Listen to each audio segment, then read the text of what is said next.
Welcome to today's small business training lesson.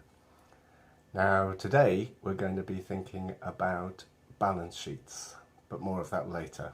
First of all, let's think about what we covered last week. So last week we introduced the idea of having different money pots for the different types of money that's coming in and going out of your business.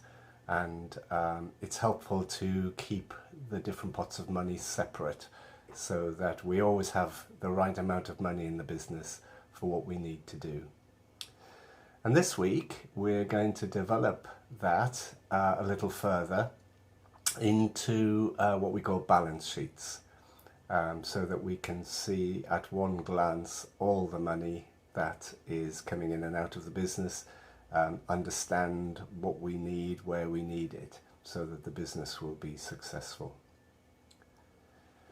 So let's just recap first of all on our money pots. We said last week that we should have 3 money pots.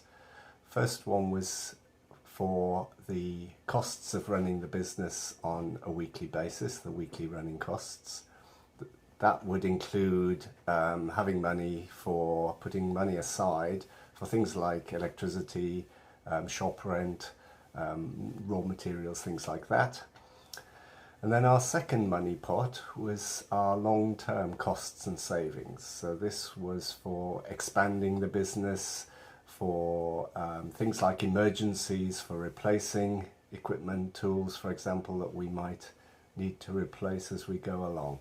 So again, if the business needs some money, then we already have money saved up in this money pot to meet that need.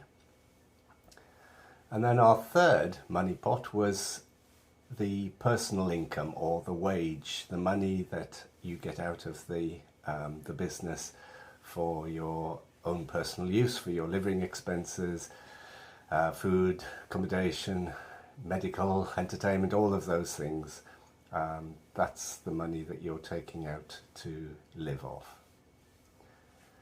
So we're going to pick up one of the examples that we had last time. We were talking about an example of running a juice business.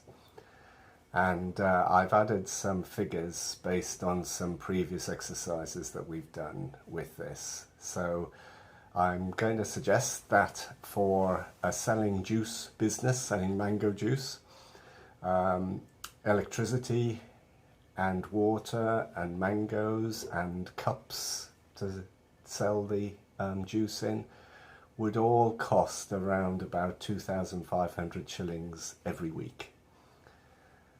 And they are all listed there in the weekly running costs. In terms of this example, we're suggesting that our long-term savings, that's the amount of money we put away each week, should be around 700 shillings a week. So that will be for things like emergencies, but also in this example, we want to save up for a fridge so that we can sell chilled mango juice in the future. And then again in this example, we have put aside a weekly personal wage into the weekly personal wage money pot, a figure of 200 shillings per week for things like food and drink, accommodation, transport. Now, that feels a bit low to me. That was based on an example that we did previously, but you'll see by the end of this lesson that actually that comes out all right, so that's not a problem. So there's a golden rule really about running a successful business, and that is to keep your business money separate from your personal money.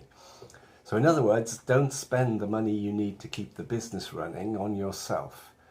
Now, it's very easy to say that and to think, oh yeah, that's a good idea. But in practice, it can be quite difficult because there are unexpected expenses in life. So it may be that something happens that you need money for. It may be that you have some medical expenses suddenly that you hadn't expected. And it's very tempting to take the money out of the business to pay for those. And you might actually have to do that. But the problem is, if you do take money out of the business and then you don't have money to keep the business going, your business will stop and it will collapse and it will fail, and then you won't have any future income. So as far as you can, think about keeping your money separate in the different money pots, but also this golden rule. It's important to try and keep your personal money separate from the business money. Don't spend what you need to keep the business running. So, we've been talking about money pots, which in our imagination has been tins with money in, or packets or purses or something, different places where we put the different pots of money. And we're now going to think about how we might write down our income and our expenditure on a sheet of paper. So this will help us just to get a good clear view of all the money coming in and out of the business. So first of all, let's think about the income, the money that we're earning per week. And picking up again our example business of selling mango juice, we are suggesting that we can sell a cup of juice for 20 shillings. We think that we can probably sell about 40 cups a day, and we want to work 6 days a week. So in total, the amount of money that we will earn selling cups of mango juice would be 4,800 shillings, as you can see in the diagram on the screen. So let's think about our expenditure, the amount of money that we are paying out of the business. So in our example, we've just been talking about our income, the money we're earning.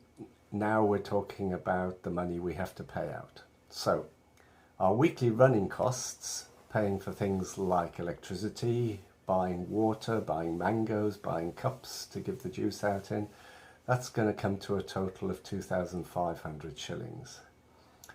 In this example, we are suggesting that for our long-term costs and our savings, we want to put 700 shillings into a savings pot every week and build up a fund that we can buy a fridge in the future, or perhaps it's money there in case we have any emergencies, things that we've spoken about before, for example, fruit going bad or things being stolen, that sort of stuff.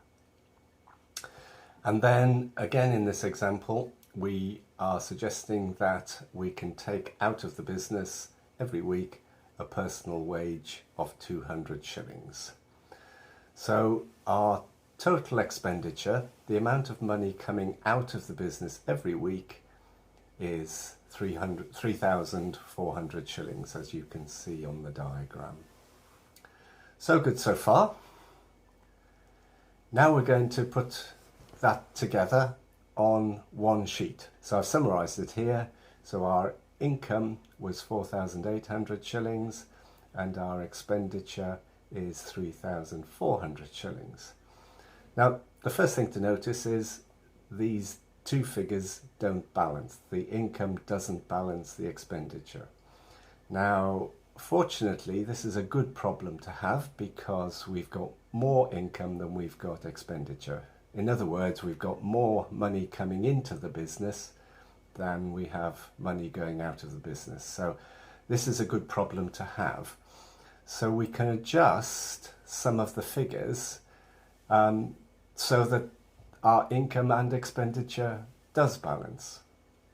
Now, I was saying earlier that I thought that taking a weekly personal wage of 200 shillings a week was very low out of this business. I don't think anybody can live off that amount of money every week. So the fact that our income is greater than our expenditure gives us an opportunity to change the amount of money we take out of the business as a personal wage every week. And in this example, we've increased it from 200 shillings per week to 1,600 shillings per week.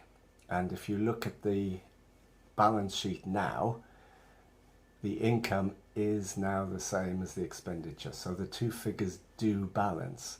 So assuming that we continue to earn 4,800 shillings every week by selling juice, then this balance sheet is sustainable. It will continue. The business will continue to be profitable, and also every week we will be able to save 700 shillings into our long-term costs and savings pot, so that will be there in case of an emergency in the future, or in case we wanted to expand our business, increase our business, in this case possibly by buying a fridge.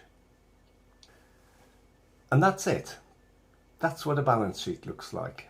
The income is listed out and written down, and the expenditure is listed and written down. Both the income and the expenditure are added up, and we try and make the income the same as the expenditure, so the two figures balance. So for a group exercise, what I'd like you to do is to choose the example business that you were working on as a group in the last lesson, and together as a group work out what the balance sheet should be. So write down what the earnings are. If there are different types of earnings, then put those down and add them all up so that you can come to a figure which is the total weekly income for the business. And then for the expenditure, list out all the various different running costs that you have, the weekly running costs, the long-term costs and savings that you want to put away, and also what kind of a personal wage you want to take out of the business. Add all of those things up, write them down, and then you might want to change them a little bit, but make sure that the total weekly income is the same as the total weekly expenditure. In other words, they balance. And then you might have guessed this, I know you could see this coming. For an individual exercise, I'd like you to do that all over again, but this time write out a balance sheet for your own business, for the business that you would like to achieve. So again, that's it.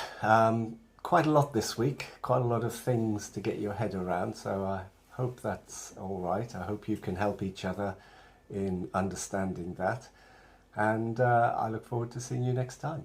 Bye.